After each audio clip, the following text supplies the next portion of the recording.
আমি জয়নাল আবেদীন, সহকারী অধ্যাপক, টেকনাফ সহকারী অধ্যাপক, ইসলামের ইতিহাস ও সংস্কৃতি বিভাগ, টেকনাফ সরকারি কলেজ, টেকনাফ কক্সবাজার।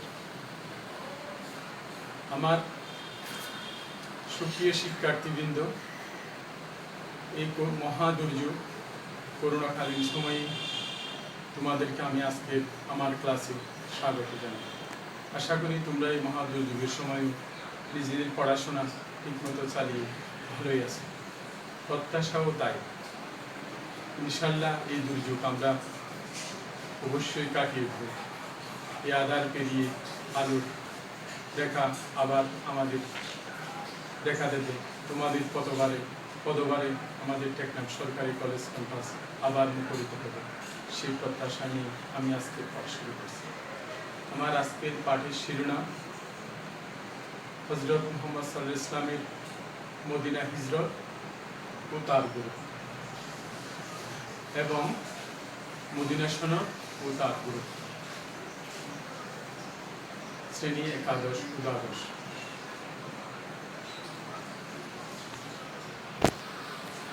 হিজরত শব্দের আবিধানিক অর্থ স্থানান্তর বা দেশ ত্যাগ, কিন্তু ইসলামের ইতিহাস ও সংস্কৃতি বিষয়ে হিজরত একটি তাৎপর্য বহন করে। হিজরতের সংজ্ঞা দিতে গিয়ে অনেকে অনেকভাবে দিয়েছে, কিন্তু হিজরতের যে মৌলিক যে সংজ্ঞাটা আমরা পাই তা হলো, হিজরত হচ্ছে তা আল্লাহর নবী বা রাসূলদের ধর্ম প্রচারের উদ্দেশ্যে আল্লাহর ওহী বা প্রত্যাদেশ প্রাপ্ত হয়ে এক স্থান থেকে অন্য স্থানে গমন করাকেই হিজরত বলে। অর্থাৎ হিজরত হতে হলে কোনো একজন সাধারণ মানুষ এক স্থান থেকে অন্য স্থানে গমন করবে কিংবা এক স্থান থেকে অন্য স্থানে সফর করবে, সেটা হিজরত হবে। হিজরত হতে হলে তিনটি মৌলিক উপাদান থাকতে হবে। প্রথমত তাকে আল্লাহর নবী বা রাসূল হতে হবে, দ্বিতীয়ত ওনার কাছে প্রত্যাদেশ আসতে হবে, তৃতীয়ত ধর্ম প্রচারের উদ্দেশ্য থাকতে হবে, তাহলেই হিজরত হবে। তো হযরত মুহাম্মদ সাল্লাল্লাহু আলাইহি ওয়াসাল্লাম মক্কা থেকে মদিনায় হিজরত করেছিলেন, এটা কিন্তু তাৎক্ষণিক কোনো ঘটনা ছিল না। অনেক পাশ্চাত্য ঐতিহাসিক ইহাকে পলায়ন বলে অভিহিত করেছেন, কিন্তু ইহা প্রকৃতপক্ষে পলায়ন ছিল না, ইহা ছিল পূর্ব পরিকল্পিত এবং আল্লাহর প্রত্যাদেশকৃত। সো আমরা এটাকে পলায়ন করতে পারি না। ঐতিহাসিক পিক আর্নল্ড এবং পিট হিট্রি এটাকে পরিকল্পিত স্বদেশ হিসেবে অভিহিত করেছে। দর্শনে একটি কথা আছে, কারণ ছাড়া কার্য সংগঠিত হয়। অনুরূপভাবে হিজরতও বহুমুখী কারণে হিজরত হয়েছিল। তবে কথা থেকে যাই, দুনিয়াতে এতগুলো জায়গা ছিল, কিন্তু হযরত মুহাম্মদ সাল্লাল্লাহু আলাইহি ওয়াসাল্লাম হিজরতের জন্য ইয়াসরিব তথা মদিনাকে কেন বেছে নিয়েছিলেন? ইয়াসরিব তথা মদিনা আর হিজরত করার যে প্রধান কারণ, সেটা হচ্ছে মদিনার ভৌগোলিক পরিবেশ। মদিনা ছিল, মক্কা ছিল শুষ্ক এবং উষ্ণ। স্বাভাবিকভাবে একটি দেশের জলবায়ু, আবহাওয়া সে দেশের অধিবাসীদের জীবন, জীবিকা, মন মেজাজের উপরে অনেকখানি নির্ভর করে। মক্কার আবহাওয়া শুষ্ক এবং রুক্ষ হওয়ার কারণে, উষ্ণ হওয়ার কারণে এই মক্কার মানুষরা উগ্র স্বভাবের ছিল, কিন্তু মদিনা ছিল শস্য শ্যামল, সেখানে বৃষ্টিপাত হতো, সেখানে নাতিশীতোষ্ণ আবহাওয়া ছিল, বিদায় সেখানকার অধিবাসী ছিল শান্ত নম্র প্রকৃতি। তাই হযরত মুহাম্মদ সাল্লাল্লাহু আলাইহি ওয়াসাল্লাম চিন্তা করলেন যে যেহেতু মদিনার অধিবাসীরা শান্ত নম্র, স্বাভাবিক কারণেই তিনি যদি মদিনাতে হিজরত করেন, সেখানে নিজের মত দর্শন প্রচার করেন, তাহলে তিনি অনুকূল সাড়া পাবেন সেটা মনে করলেন, অথবা তিনি অত্যাচারের হাত থেকে রক্ষা পাবেন এটা মনে করে তিনি মদিনাতে হিজরত করেছিলেন। 2. ইসলাম প্রচারের অনুকূল পরিবেশ। হযরত মুহাম্মদ সাল্লাল্লাহু আলাইহি ওয়াসাল্লাম তাহার অনুগত সাহাবী মুসআবকে তিনি প্রেরণ করেছিলেন, যেন মদিনাতে ইসলাম প্রচারের অনুকূল পরিবেশ আছে কিনা। মুসআব সেখানে ইসলাম প্রচার করে এবং তথ্য অনুসন্ধান করে দেখলেন, হযরত মুহাম্মদ সাল্লাল্লাহু আলাইহি ওয়াসাল্লামকে জ্ঞাত করলেন যে এখানে ইসলাম প্রচারের অনুকূল পরিবেশ রয়েছে। তাই হযরত মুহাম্মদ সাল্লাল্লাহু আলাইহি ওয়াসাল্লাম মক্কা থেকে মদিনায় হিজরত করেছিলেন। মদিনার আন্তর্জাতিকতা। মক্কাতে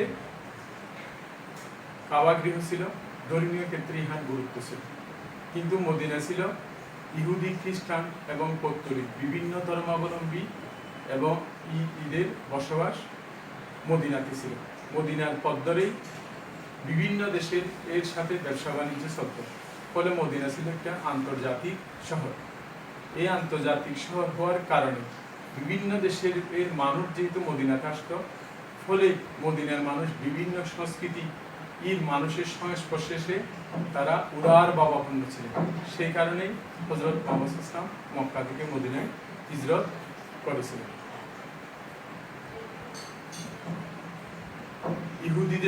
ইহুদি ও খ্রিস্টানদের কৌতূহল।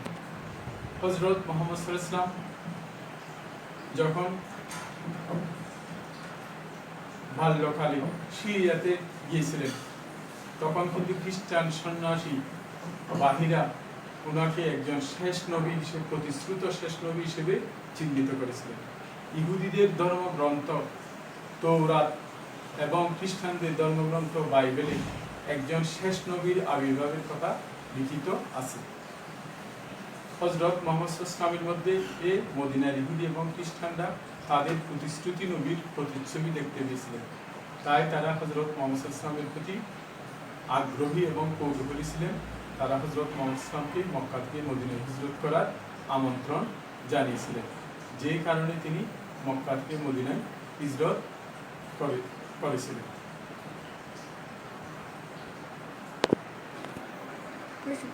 মনস্তাত্ত্বিক কারণ। দুনিয়াতে যত নবী বা রাসূল এসেছেন, কেউই কিন্তু কি স্বদেশে সম্মান পান নাই।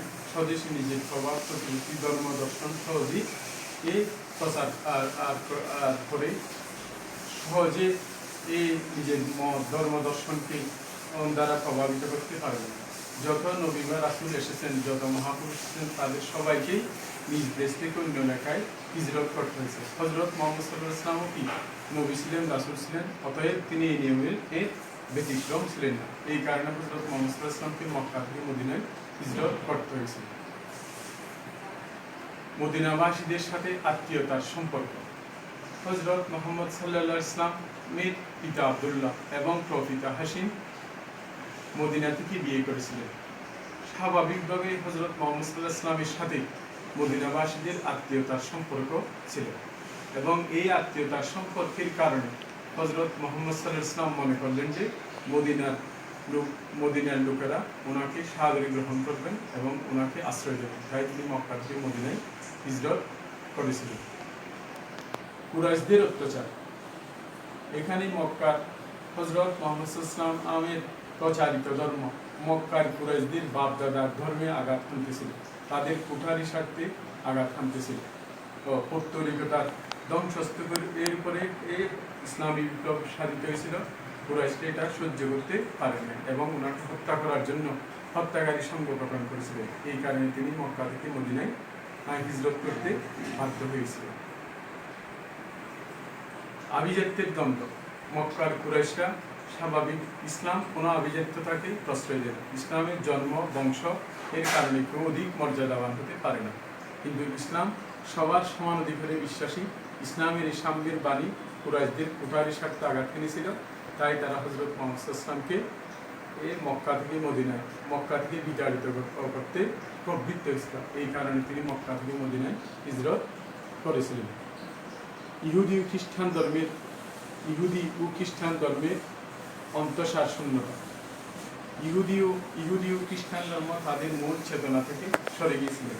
খ্রিস্টানদের তৃতীয়বাদ এবং ইহুদিদের নিউ টেস্টামেন্ট, ওল্ড টেস্টামেন্ট ইত্যাদি বিভাজনের কারণে সাধারণ মানুষের মনে এই ধর্মগুলো কোনো আবেদন সৃষ্টি করতে পারে না।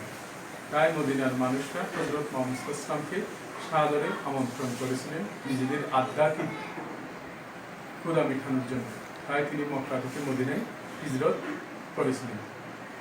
আল্লাহর প্রত্যাদেশ লাভ এবং হযরত মুহাম্মদ সাল্লাল্লাহু আলাইহি ওয়াসাল্লামের কাছে আল্লাহর ওহী এসেছিলেন তিনি যেন মক্কা থেকে মদিনায় হিজরত করেন, এই কারণে তিনি মক্কা থেকে মদিনায় হিজরত করেছেন ইত্যাদি বহুবিধ কারণে হযরত মুহাম্মদ সাল্লাল্লাহু আলাইহি ওয়াসাল্লাম মক্কা থেকে মদিনায় হিজরত করেছিলেন। এই হিজরতের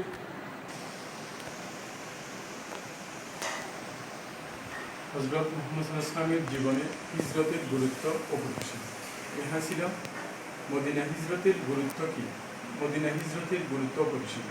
হযরত মুহাম্মদ সাল্লাল্লাহু আলাইহি ওয়াসাল্লামের জীবনের মূল পরিবর্তনকারী ঘটনা ছিল মদিনা হিজরত। হযরত মুহাম্মদ সাল্লাল্লাহু আলাইহি ওয়াসাল্লাম মক্কাতে ছিলেন একজন পিজিটি ফেরারি আসামির মতো, কিন্তু তিনি মদিনাতে গিয়েছিলেন একজন সম্মানিত অতিথি হিসেবে। এবং এই হিজরত হযরত মুহাম্মদ সাল্লাল্লাহু আলাইহি ওয়াসাল্লামকে একাধারে রাষ্ট্রনায়ক, অন্যদিকে ধর্মীয় নেতা হিসেবে তিনি আবির্ভূত হয়েছিলেন। হযরত মুহাম্মদ সাল্লাল্লাহু আলাইহি ওয়াসাল্লামের এই মক্কা থেকে তিনি মদিনা হিজরত করার পরেই সেখানে তিনি ইসলামী চেতনার ভিত্তিতে একটি সমাজ এবং একটি রাষ্ট্র গঠন করতে সক্ষম হয়েছিলেন। একদিকে ছিলেন তিনি আধ্যাত্মিক নেতা, অন্যদিকে ছিলেন তিনি কি রাজনৈতিক নেতা। তার বহুমুখী প্রতিভার পরিচয় আমরা সেখানে পাই। যার ঝাঁঝল্যমান প্রমাণ হচ্ছে হযরত মুহাম্মদ সাল্লাল্লাহু আলাইহি ওয়াসাল্লাম মক্কা থেকে মদিনায় হিজরত করেই তিনি সেখানে কি ইসলামী চেতনার ভিত্তিতে, ঐশী এবং গণতন্ত্রের ভিত্তিতে একটি সাধারণ মদিনায় বসবাসরত ইহুদি, পৌত্তলিক, খ্রিস্টান, মুসলমান, আনসার তথা মুহাজিরদের নিয়ে তিনি একটি সাধারণ জাতি গঠন করলেন এবং একটি রাষ্ট্রের ভিত্তি তিনি স্থাপন করলেন এবং ওই রাষ্ট্র পরিচালনার জন্য তিনি সমগ্র বিশ্ববাসীর কাছে একটি লিখিত সংবিধান উপহার দিলেন। ইতিপূর্বে দুনিয়াতে যত রাষ্ট্র ছিল সেখানে লিখিত কোনো সংবিধান ছিল না। মদিনা সনদই একমাত্র লিখিত সংবিধান, যার লিখিত রূপের ভিত্তিতে একটি রাষ্ট্র পরিচালিত হয়। যদি অতীতে রাজার মুখের কথাই ছিল আইন, কিন্তু রাজার মুখের কথাই যদি আইন হয় তাহলে স্বেচ্ছাচারিতার সেখানে সুযোগ থাকে। কিন্তু মদিনা রাষ্ট্রের মধ্যে এরকম কোনো কিছু ছিল না। তিনি জনগণের কল্যাণার্থে তিনি একটি সংবিধান উপহার দিয়েছিলেন, যেটাকে আমরা মদিনা সনদ বলতে পারি। তাই এই মদিনা সনদের ধারাসমূহ যদি আমরা বিশ্লেষণ করি, সেখানে 53টি ধারা আছে, কিন্তু সবগুলো ধারা অধ্যায় পাওয়া সম্ভবপর হয় না। মূল যে ধারাগুলো আমরা এখন আলোচনা করি। 1 নম্বর ছিল মদিনায় অবস্থানরত ইহুদি, খ্রিস্টান, পৌত্তলিক, মুসলমান সবাইকে নিয়ে তিনি একটি সাধারণ জাতি গঠন করবেন। সেখানে তিনি বলেন নাই যে মুসলমান জাতি গঠন করবেন, ইহুদি জাতি গঠন করবেন, পৌত্তলিক। তিনি বলছিলেন একটি সাধারণ জাতি গঠন করবেন। যেমনটি আমরা বাংলাদেশের মানুষ, আমরা আমাদের জাতীয়তা বাংলাদেশী এরকম। সেখানে তিনি নির্দিষ্ট কোনো জাতির কথা বলেন না, তিনি সাধারণ জাতির কথাই বলেছিলেন। 2, নবগঠিত প্রজাতন্ত্রের সভাপতি হবেন হযরত মুহাম্মদ সাল্লাল্লাহু আলাইহি ওয়াসাল্লাম এবং প্রজাতন্ত্রের প্রেসিডেন্ট হিসেবে তিনি সর্বোচ্চ বিচারালয়ের প্রধানও তিনি হবেন। 3, মদিনায় অবস্থিত ইহুদি, খ্রিস্টান, পৌত্তলিক, মুসলমান সবাই সমান নাগরিক অধিকার ভোগ করবে। 4, কেউ কারো ধর্ম হস্তক্ষেপ করতে পারবে না, সবাই ধর্মীয় স্বাধীনতা ভোগ করবে। 5, আজ থেকে মদিনা শহরকে পবিত্র বলে ঘোষণা করা হলো। হত্যা, খুন, রাহাজানি, সর্বপ্রকার অন্যায়কে প্রশ্রয় না দেওয়ার আর দৃঢ় অঙ্গীকার ব্যক্ত করা হলো। 6, যদি কেউ কোনো অপরাধ করে তাহলে সেটা তার ব্যক্তিগত অপরাধ হিসেবে গণ্য হবে। যদি কেউ কোনো অপরাধ করে তাহলে সেটা তার ব্যক্তিগত অপরাধ হিসেবে গণ্য হবে, সেজন্য তার পরিবার কিংবা সম্প্রদায়কে দায়ী করা যাবে না। 7, হযরত মুহাম্মদ সাল্লাল্লাহু আলাইহি ওয়াসাল্লামের পূর্ব অনুমতি ব্যতীত কেউ কারো বিরুদ্ধে যুদ্ধ লিপ্ত হতে পারবে না। আর যদি মদিনা রাষ্ট্রকে কেউ আক্রমণ করে তাহলে সমবেত প্রচেষ্টার মাধ্যমে তা প্রতিহত করবে। ইহুদিদের মিত্ররাও সমান নাগরিক অধিকার ভোগ করবে। ততদিন পর্যন্ত ইহুদিরা এখানে সমান নাগরিক অধিকার ভোগ করবে যতদিন পর্যন্ত তারা কোনো মুসলমানকে অন্যের ক্ষতির কারণ না হয়। এবং এই সনদে স্বাক্ষরকারী বাস্তবায়নকারী সবাই আল্লাহর জিম্মায় থাকবেন। আল্লাহ স্বয়ং ইহার সততার রক্ষাকারী। এভাবে তিনি মদিনা সনদ, এভাবে তিনি সমগ্র বিশ্ববাসীর সামনে একটি লিখিত সংবিধান উপহার দিয়েছিলেন। এই মদিনা সনদ হযরত মুহাম্মদ সাল্লাল্লাহু আলাইহি ওয়াসাল্লামের রাজনৈতিক প্রজ্ঞার পরিচয় বহন করে। যেমন এই সনদের মধ্য দিয়ে তিনি ঐশী এবং গণতন্ত্রের সমন্বয় সাধন করেছিলেন। এখানে হযরত মুহাম্মদ ইসলামের অসাধারণ